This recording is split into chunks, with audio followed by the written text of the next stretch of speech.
Hello everyone, this is Anamika Verma and you are watching Law Warriors YouTube channel. So guys, we are going to discuss very important landmark case Bannan Bharti versus State of Kerala.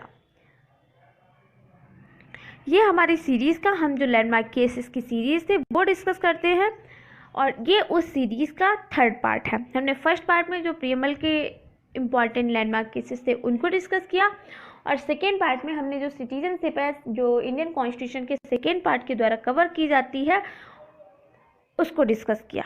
और citizenship में article 12 से 35 तक आता है। अब guys आज के हम सेशन में डिस्कस करेंगे हमारा बहुत इम्पॉर्टेंट केस है जिसकी वजह से हमारे फंडामेंटल राइट्स आज तक बचे हुए हैं उसको। और गाइस अगर आप हमारे ये थर्ड पार्ट देख रहे हैं तो हमारी आपसे रिक्वेस्ट है कि हमारे फर्स्ट पार्ट और सेकेंड पार्ट के जो लैंडमार्क केसेस हैं उनको ज़रूर देखिए। आपको फर्स्ट पार्ट और सेकेंड पार्ट की लिंक डिस्क्रिप्शन में मिल जाएगी जिससे कि आपके जो प्रीएमएल के इम्पॉर्टेंट केसेस हैं और सिटीजनशिप के जो इम्पॉर्टेंट केसेस हैं, सिटीजनशिप एक्ट के भी जो इम्पॉर्टेंट केसेस हैं वो आपको लर्न हो जाएं। ओके गाइज, अब हम स्टार्ट करते हैं आज का सेशन। केस स्टार्ट करने से पहले गाइज हम देख लेते हैं कि जो केशवानंद भारती केस है वो आया कहाँ से, इसका बैकग्राउंड कहाँ मतलब क्या है, ये स्टार्ट कहाँ से हुआ। गाइज हमने एक चार्ट बनाया है आपके लिए। अब देखिए ये चार्ट अगर आपको समझ आ जाता है, समझ आ ही जाएगा, बहुत ईजिली है। आप इस चार्ट के बेस से बहुत ईजिली वे में इस पूरे केस को याद रख सकते हैं। अब गाइस हमारा बैकग्राउंड आता है 1967 में। ये देखिए हमने यहाँ पे लिख रखा है 1967 में केशवानंद भारती का स्ट्रक्चर तैयार हो गया था। अब भाई स्ट्रक्चर तैयार कैसे हुआ ये देखते हैं। 1967 में जो गोलकनाथ केस था उसका जजमेंट आया था। उसका जजमेंट क्या आया था, गोलकनाथ केस का सुप्रीम कोर्ट ने जजमेंट दिया था कि जो स्टेट है, state can't amend the fundamental rights, मतलब कि स्टेट फंडामेंटल राइट्स में अमेंडमेंट नहीं कर सकती है। अब वो जो इस टाइम हमारी जो इंदिरा गांधी की गवर्नमेंट थी इंडिया में, ये पीएम थी इंडिया की, तो इस टाइम गवर्नमेंट ऑफ इंडिया और सुप्रीम कोर्ट के बीच वॉर स्टार्ट हो गया। अब गाइस हम ये देख लेते हैं कि जो स्टेट है इसमें क्या क्या कवर होता है और फंडामेंटल राइट्स में कौन कौन से आर्टिकल कवर होते हैं, कौन से पार्ट में आता है। तो जो स्टेट है इसमें सेंट्रल गवर्नमेंट भी आ जाता है और स्टेट गवर्नमेंट भी आ जाता है। फंडामेंटल राइट्स हमारे कॉन्स्टिट्यूशन का थर्ड पार्ट में आता है जिसके द्वारा आर्टिकल 12 और आर्टिकल 12 से लेके 35 तक कवर किया जाता है।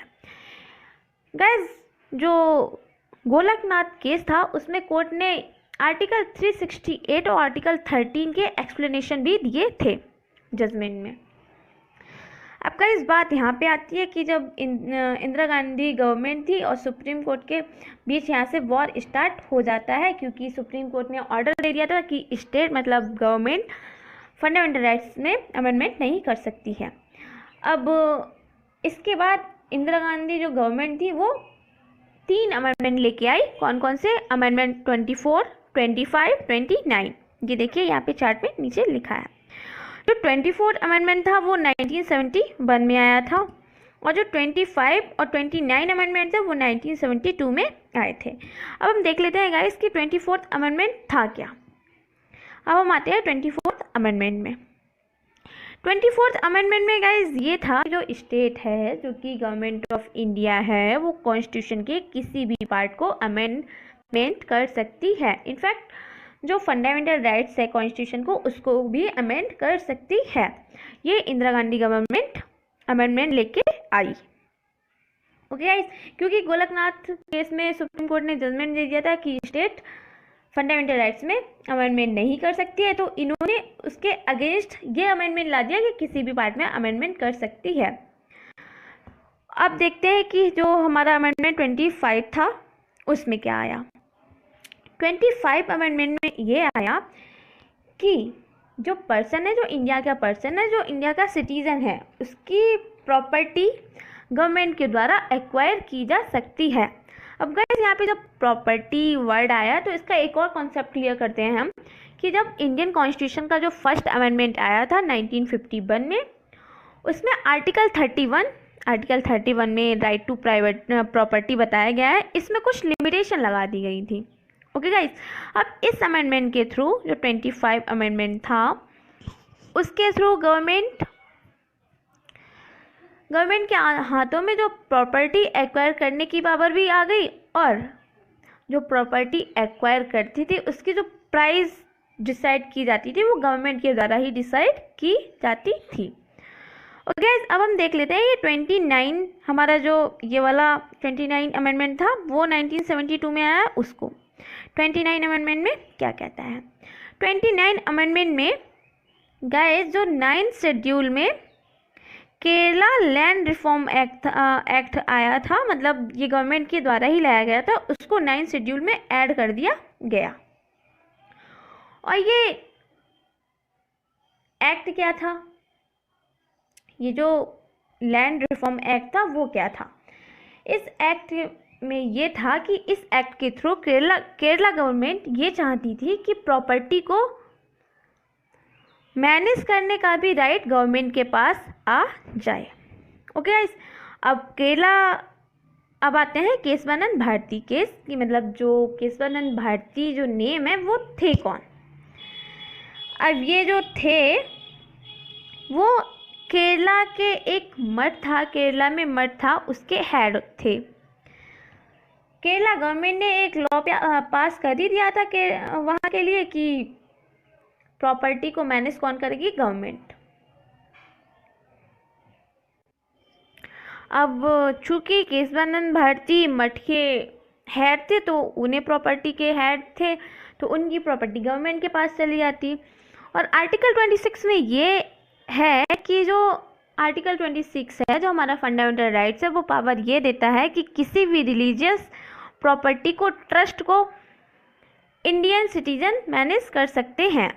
जबकि हमारा जो लैंड रिफॉर्म एक्ट आया था केरला का, उसमें ये बोला गया था कि जो प्रॉपर्टी है उसको गवर्नमेंट मैनेज करेगी।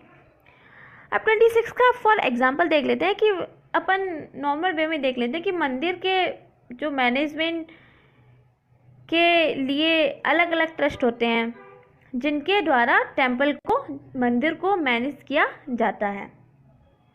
गुरुद्वारा हो गया, कोई टेंपल हो गया, कोई मस्जिद हो गई, है ना गाइस। बट केरला की गवर्नमेंट ने ये कोशिश की कि आर्टिकल 26 पर भी रिस्ट्रिक्शन लग जाए।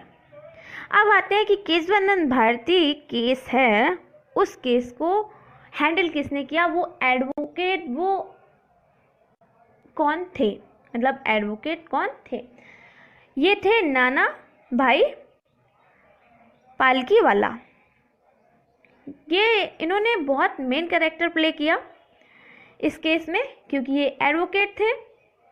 इन्होंने ही केशवानंद भारती को कन्विंस किया पिटीशन डालने के लिए under article 26 of constitution.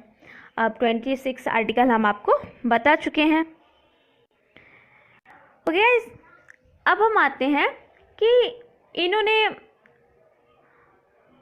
Palkhivala ने ही PIL फाइल करवाई, public interest litigation. Okay guys, अब फर्स्टली ये केस हाई कोर्ट केरला में आया, देन सुप्रीम कोर्ट में गया, जहां 68 मीन्स 2 months, समथिंग 2 months और 8 days हियरिंग चली सुप्रीम कोर्ट में। अब सुप्रीम कोर्ट की बेंच में 13 जजेस थे इस केस को हैंडल करने के लिए। अब इसका जजमेंट आया तो 7 जजेस जो थे वो फेवर में थे और 6 जजेस वो अगेंस्ट में थे। अब बात ये आती है कि जो 7 जजेस थे वो किस चीज़ के फेवर में थे और जो 6 जजेस थे वो किस चीज़ के अगेंस्ट में थे। अब भाई वो जो फेवर में थे और जो अगेंस्ट में थे, अब हम उस टॉपिक पे आते हैं। तो दोस्तों, इस केस में सुप्रीम कोर्ट ने कहा कि पार्लियामेंट किसी भी पार्ट को अमेंड कर सकती है। It is the power of the parliament, but basic structure को इफेक्ट ना करे, अमेंड ना करे। मतलब कि जो इन्होंने 24th अमेंडमेंट लेके आए थे उसमें ये बोला गया था कि पार्लियामेंट किसी भी पार्ट को अमेंड कर सकती है। तो इस केस में जो 7 जजेस थे वो इस फेवर में थे कि हाँ, गवर्नमेंट जो पार्लियामेंट है वो अमेंड कर सकती है, बट इसका जो बेसिक स्ट्रक्चर है उसमें कोई भी इफ़ेक्ट नहीं होना चाहिए। अब क्वेश्चन ये आता है कि बेसिक स्ट्रक्चर होता क्या है? क्या गाइस, बेसिक स्ट्रक्चर होता क्या है? जो बेसिक स्ट्रक्चर की पर्टिकुलर डेफिनेशन कोर्ट ने नहीं दी, बट कुछ एग्जाम्पल हैं बेसिक स्ट्रक्चर के, कोई पर्टिकुलर मीनिंग नहीं बताया। फॉर एग्जाम्पल जो इंडिपेंडेंट जुडिशरी है, पार्लियामेंट्री सिस्टम है, फ्री फेयर इलेक्शन है, सुप्रीमेसी ऑफ कॉन्स्टिट्यूशन है, सेकुलर करेक्टर ऑफ कॉन्स्टिट्यूशन है, ये सारी चीज़ें बेसिक स्ट्रक्चर के द्वारा कवर की जाती हैं।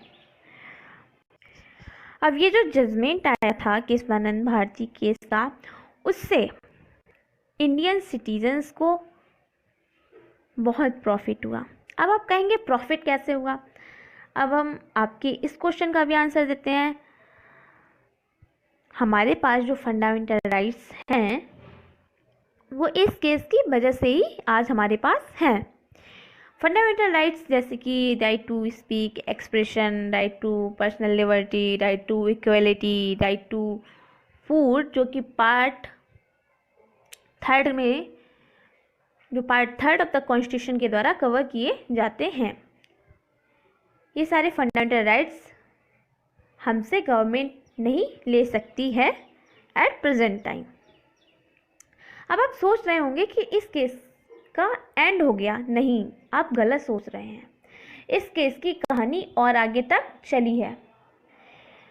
इस केस में सुप्रीम कोर्ट ने ये भी कहा कि preamble is the part of the constitution, जो कि हमने आपको अपने लैंडमार्क केस के फर्स्ट पार्ट के वीडियो में बताया था।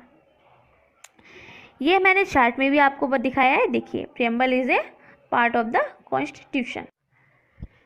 गाइस, अब हम इसके कुछ और इम्पॉर्टेंट पॉइंट हैं जो आप लोग को पता होने चाहिए, उन पे आते हैं। अब ये जजमेंट होने के बाद जो पीएम ऑफ इंडिया, मतलब कि prime minister of India Indira Gandhi ji ने 39 और 41 अमेंडमेंट लेके आई कॉन्स्टिट्यूशन में। अब आते हैं कि ये अमेंडमेंट थे क्या। ये अमेंडमेंट थे कि अगर कोई पीएम इंडिया का है, चाहे वो फॉर्मर प्राइम मिनिस्टर हो या फिर अभी प्रेजेंट में प्राइम मिनिस्टर हो, उसके ऊपर कोई भी सिविल और क्रिमिनल केस नहीं चलाया जाएगा, भले ही वो 2 दिन के लिए या 4 दिन के लिए या 1 दिन के लिए ही इंडिया का प्राइम मिनिस्टर क्यों ना बना हो। ओके गाइस, एक पॉइंट और था, ये था कि जो प्रेसिडेंट ऑफ इंडिया का अपॉइंटमेंट था वो 6 मंथ से 1 ईयर तक ही हो सकता है। उससे ज़्यादा टाइम पीरियड के लिए प्रेसिडेंट का अपॉइंटमेंट नहीं हो सकता है। पीएम इंदिरा गांधी चाहती थी कि पीएम के पास ज़्यादा पावर आ जाए, तो उन्होंने ये सारे अमेंडमेंट लेके आई। बट जो केशवानंद भारती केस की वजह से आज भी पीएम को इंडिया के पास इतनी पावर नहीं है कि उनके अगेंस्ट सिविल या क्रिमिनल केस नहीं चलेंगे। जो केशवानंद भारती केस था उसकी वजह से आज भी पीएम ऑफ इंडिया हैं उनके पास इतनी पावर नहीं है कि उनके अगेंस्ट कोई सिविल या क्रिमिनल केस ना चलाया जा सके। अगर उन्होंने कोई गलत काम किया है या कर चुके हैं तो उनके अगेंस्ट भी केस चल सकता है। अब बात आती है कि भाई यहाँ तक क्या अमेंडमेंट के बाद, केशवानंद भारती केस के बाद इंदिरा गांधी जी रुक गई?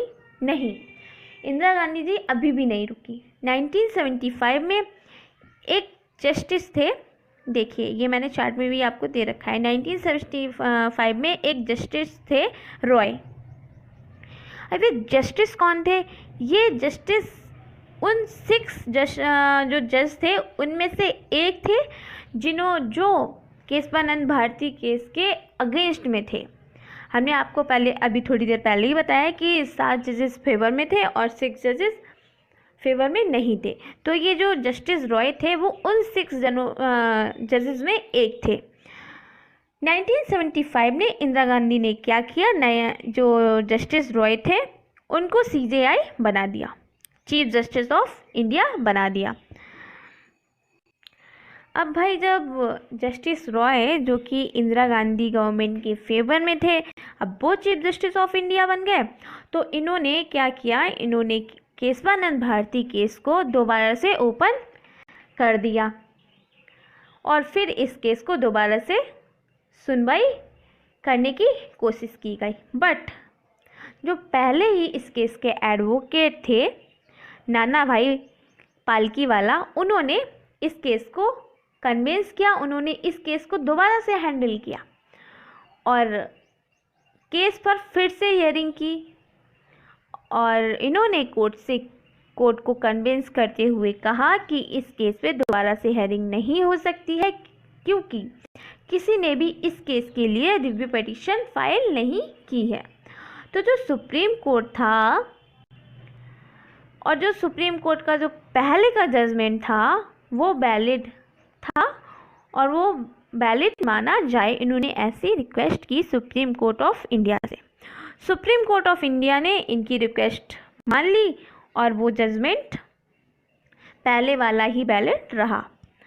गाइस, आई होप आपको अच्छे से समझ में आ गया होगा केशवानंद भारती केस, जो कि केस हमारे लिए एट प्रेजेंट टाइम में बहुत बहुत इम्पॉर्टेंट है। हमारे किसी भी एग्ज़ाम के लिए, चाहे फिर वो जुडिशरी का एग्ज़ाम हो, APU का एग्ज़ाम हो या फिर LLM का कोई भी एंट्रेंस एग्ज़ाम हो, केशवानंद भारती केस आ ही जाता है। तो गाइस, अगर आपको ये वीडियो अच्छा लगा हो तो प्लीज़ इसको लाइक करिए, हमारे चैनल को सब्सक्राइब करिए और इसको शेयर करिए। आपके एक लाइक से, आपके एक शेयर से, आपके एक सब्सक्राइब से मुझे बहुत मोटिवेशन मिलता है। तो गाइस प्लीज़ आप हमारे चैनल को सब्सक्राइब करिए ताकि मैं आपके लिए लैंडमार्क केसेस की सीरीज़ कंटिन्यू रखूं और आप हमारे साथ इस सीरीज़ में बने रहिए। Thank you so much.